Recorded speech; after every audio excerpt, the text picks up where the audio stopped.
Okay, we're in the Hyundai Sonata N-Line, and I'm currently getting my car washed. So let's talk about this car real quick. N-Line stands for some Korean term, Nagaya, whatever it is. I can't even pronounce it, so I'm not going to even say it. But they also say N stands for Nürburgring.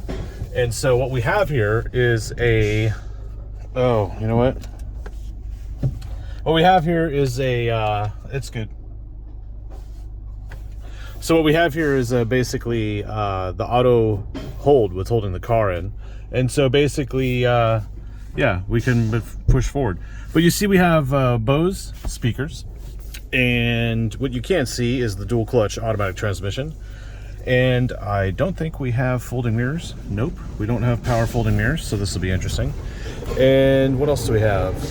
Well, air conditioning with auto climate, blah, blah, blah. We have some sort of radar cruise, obviously with the self-driving aspect. And then we have a different drive mode that we'll go into in a second. Let me just get through this car wash real quick. And then we'll drive it. And then I'll kind of tell you what I like and what I think they can change on this car. I know I don't do reviews like everyone else, so I hope you enjoy. You can see the interior lighting in here while we're here. Cool LED strips going down the vehicle. That's kind of why I did this car wash for you. I do like the design in here.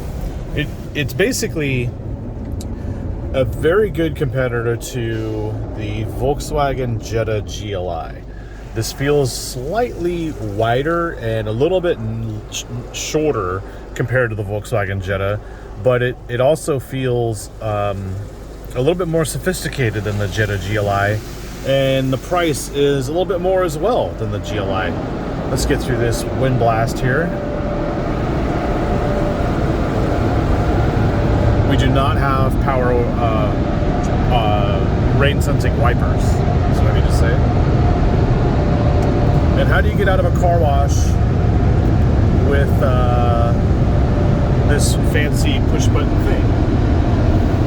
Let's press drive. Nope, you gotta put your foot on the brake. And then press drive. And then move forward. And of course, let other people go in. Man, it's a crazy day here at the car wash. So obviously I got a terrible drying job here, but that's not the point. We'll dry it ourselves. What we'll do though is whip around here.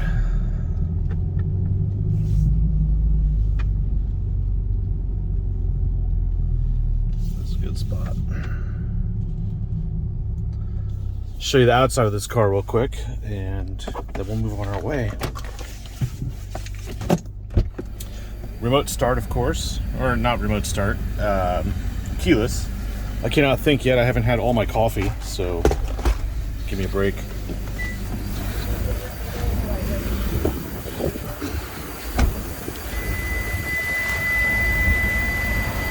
And my 18-inch wheels.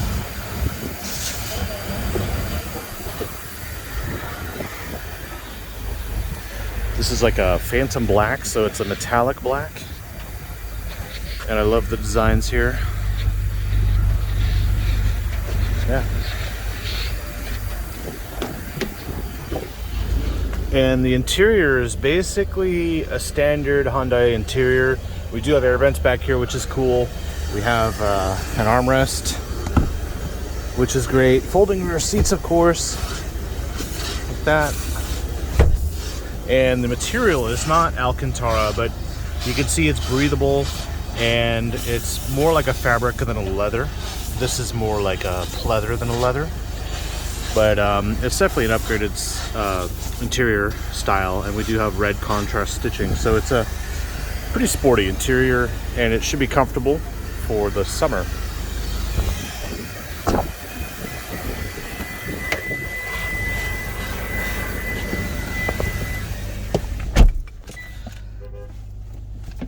And this does have a unique auto climate system because I can change the fan speed of the auto system here rather than here. And you see we do have heated seats. So let me go ahead and continue with this review, getting my seatbelt on, you'll see also the stainless steel pedal caps, which is pretty cool. And then we have drive mode. So we'll start off in normal mode, and you see the gauge cluster changes. In reverse, we have a nice backup camera, and this is a touch screen, by the way, so we can change the type of view we get. And then of course drive, push down. This is an interesting segue style, not as in the scooter, but a segue into EVs. The way they're doing this transmission selection is very Jaguar I-Pace like, and other EV kind of stuff. So yes, you do not get an automatic, but a manual, but you do get a dual clutch automatic in here. So the gear shifts are ripping quick, and you can see there the refresh rate on my camera compared to the gauge cluster is a little off, but trust me, it's a smooth gauge cluster. There is no issue there. Why don't I go ahead and put it in drive mode? We just knock this up and you'll see we're in sport, and the gauges change and the drive aspect of it changes. And with 390 horsepower, we can keep up with that BMW 3 Series. 290 horsepower. Don't let me get your hopes up there. So it is front wheel drive in this car though, so the problem is getting the power down. Now they say, it can keep up with a 3 Series and maybe even beat a 3 Series, but I'd say because it's front wheel drive, you will not be able to beat the 3 Series unless you learn how to drive this car properly, which is feather in the throttle, toe it in just right off the line so that you don't get any wheel spin, and then you will become a better driver, regardless of what you're driving, front wheel drive, all wheel drive, rear. You will just become more in tune with how cars function and how they handle, and so that means you can also get a better sense for understeer and things like that. So let's go ahead and pull in here.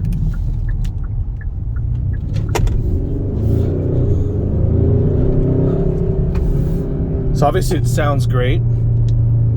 It's a definite bump from your typical Sonata. And what I'll do is pull over right here and do another walk around and put my wallet back in my pocket so I can get rid of that clicky sound you've got to deal with. Dang. All right, park. I'll turn it off.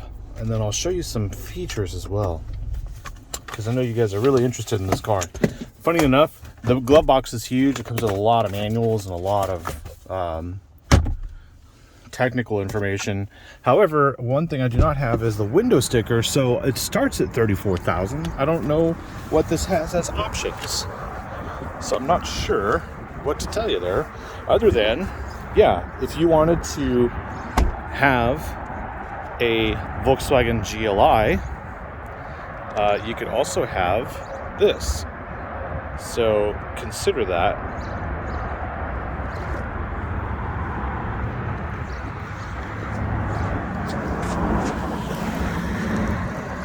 Bam, take another photo there for the thumbnail. I do like the interior design, and I do like the exterior as well.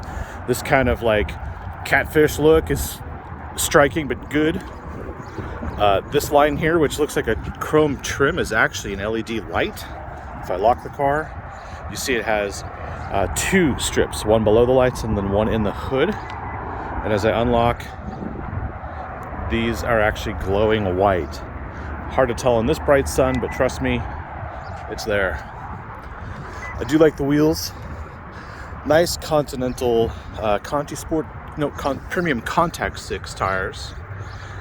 And they're grippy, but even though this is front wheel drive, they're not grippy enough. So now we come back to the awesome part. I do like the design of the back of the Sonata as well. It's a very cohesive look on this car.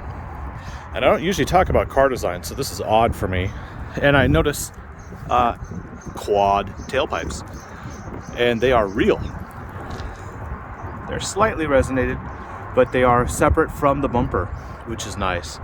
And of course you have your diffuser style rear bumper down there, so not bad. I do not know how to open the trunk, without using the key. So there's that. We do have a cool tire change kit, so there is a spare on this car. It's not run flat. And it goes pretty far back. Now that does go under this floor here, but I've got something else under there for now. And of course your backup camera, which has been staying pretty clean in this Texas spring weather. Okay, we'll get back in.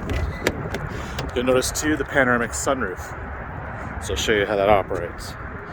Getting in the car though, the seats are high up. They don't look high up, but when you sit down, my head is above the rearview mirror there, so I feel like I'm on top of the car. It's a very odd feeling, but the interior is very Audi looking. And that's probably because Hyundai, Kia poached an Audi designer a couple of years ago. So we don't need the key. Let's put that in there. Boom. It always starts up in normal mode by default. We'll go ahead and open the shade. If you press back twice or hold back 2 detents on this, it'll also open the sunroof automatically with the shade. And if you just press this in completely, 2 detents, you get the shade closing with the sunroof, which is nice. So it kind of saves time. So go ahead and open this up. All right, get my seatbelt on. We're gonna enjoy this lovely day. All right, so we have some gauges here. You can go through it with this button here, and then you can get your driving assistance, and then you can get your compass, and you can select contents. So yes, I do have a tire pressure issue. I have to pump that up at the gas station too while I'm low on gas. It's been a crazy week here in Texas, so bear with me. I drove the RCF Fuji yesterday, so I've had to go all over town. Speaking of which, being in Texas, you see these air vents? They are tiny, and that's not a problem when you want to blast air unless you really need a lot of air volume. So in the summer in Texas, with this panoramic roof and these slitty kind of air vents, I think cooling in the summer might be an issue if you're looking for like large cabin comfort compared to, I don't know, the Volkswagen Jetta GLI. And also a lot of cars these days have black plastic and a piano black look, and it definitely shows all of the dust. But you'll notice this is very Audi A4 like right here, and that's very interesting. You know, like the way Hyundai and Kia, in this case we're in a Hyundai Optima, Hyundai Sonata, Kia Optima, whatever. You know what I mean? We are in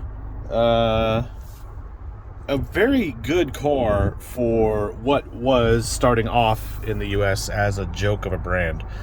And Hyundai has taken everything seriously. Now, of course, we have the Palisade SUV, which is similar to the Kia Telluride, and there's the Veloster N-Line, and now we're in a car with a dual clutch automatic, which is cool. So we'll go into drive mode. There's Sport and then Sport Plus, which turns off traction control, and then even cooler, if we go to media, you'll see I've got my Bluetooth going on. We have wireless phone charging here, and USB, plenty of USB ports and another charging area.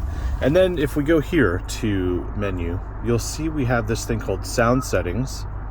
And then in sound settings, we have active sound design. Oh, what is that, you say? It selects the engine sound mode. So let's go to strong. And if I floor it and turn it to off, yep, there's a slight difference. It's more of a deep resonance, and it sounds like it's coming from the rear. So that's interesting because, you know, we will have more European cars with quieter exhaust, and which means they're going to have more infused exhaust through the stereo, which is okay because if you're driving along the street like this, your exhaust button with loud exhaust, everyone's going to hear you, which people are sometimes going to say, oh, what a tool. But if you get to hear it yourself and other people just hear you just whizzing by, but not shouting and making a fool out of yourself, I think it's okay. I talked about this in other cars as well. I think I'll go for strong in this drive, and we'll go with regular sport mode, and then we'll just go up the freeway and try this out. So we don't have the really cool gauges that turn into cameras. I'm not sure if that's an option or not, but that would be really cool, Hyundai, if you did do that.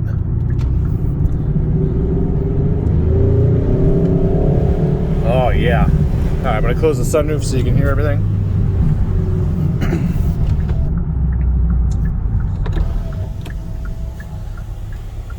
Now, because we are in front-wheel drive, it's kind of hard to not tear up the tires off the line, but we'll try it anyway.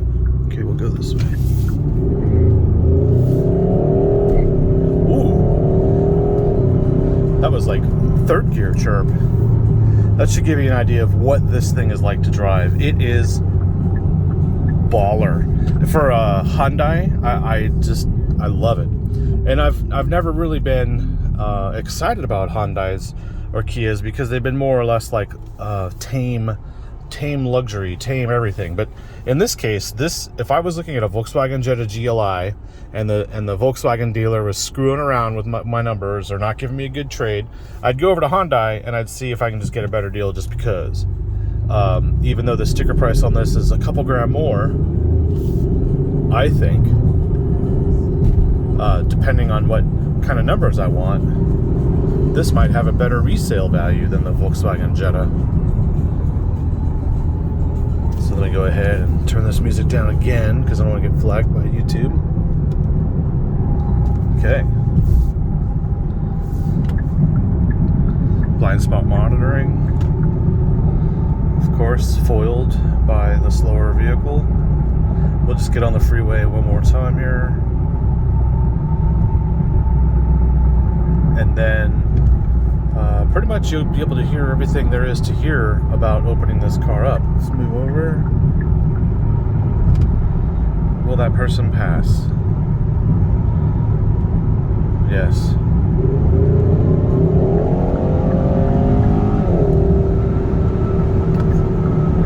Here we go, getting on the freeway.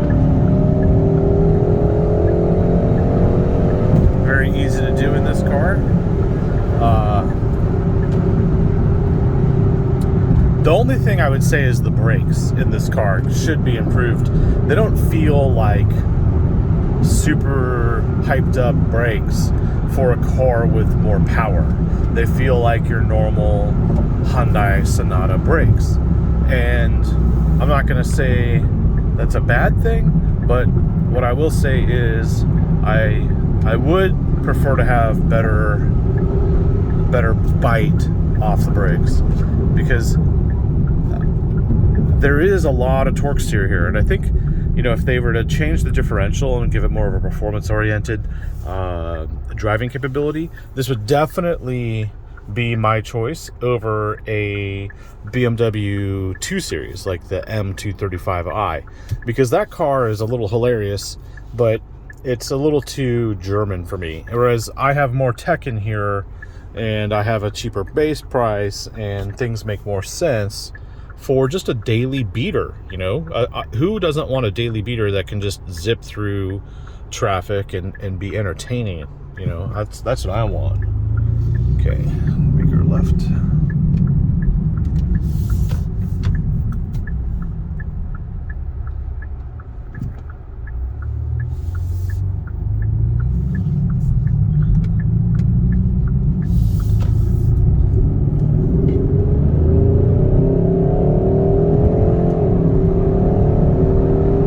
Granted, that's downhill, but still, this car is no slouch, and people who want to try and take advantage of you in traffic because they see it says Hyundai on the back. 8.2 miles, traffic light, camera ahead.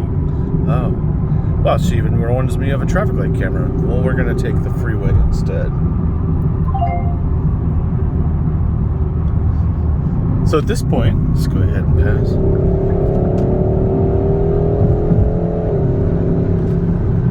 this is a very entertaining car. We have lane departure warning, and we have cruise. And then with our cruise, let's go ahead and set that speed. We are adaptive.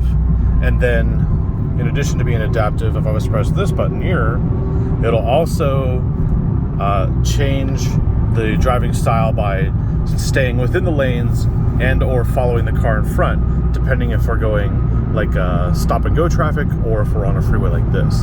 So the driving capabilities in this car are top notch. Hyundai and Kia have put together a driving assistance that is right up there with Volvo, Tesla, and Mercedes-Benz. The only thing this can't do that the Mercedes can do is switch lanes on its own. Like if I was to hit left right now, it wouldn't do it. So essentially, you know, for a base price car, a car that isn't pushing the bank, and you could get 2 BMWs or 2 Mercedes, you know, worth of car in here, meaning that you've got extra space and you've got, you know, good warranty and things like that. This car is basically a no-brainer, and you should definitely start off looking at performance cars with this. The one thing you will probably notice right off the bat is the torque steer, but if you get used to that, or if you're not having a problem with that, the next thing you'll notice are the brakes, which aren't terrible. They just, I wish there was a little bit more feel to match the feel that you're gonna condition yourself into by not peeling out and not doing ridiculous driving. So there we go. The Hyundai Sonata N-Line. Very, very good car for the money. And yeah, if I was looking for a sporty commute style sedan, this would be it.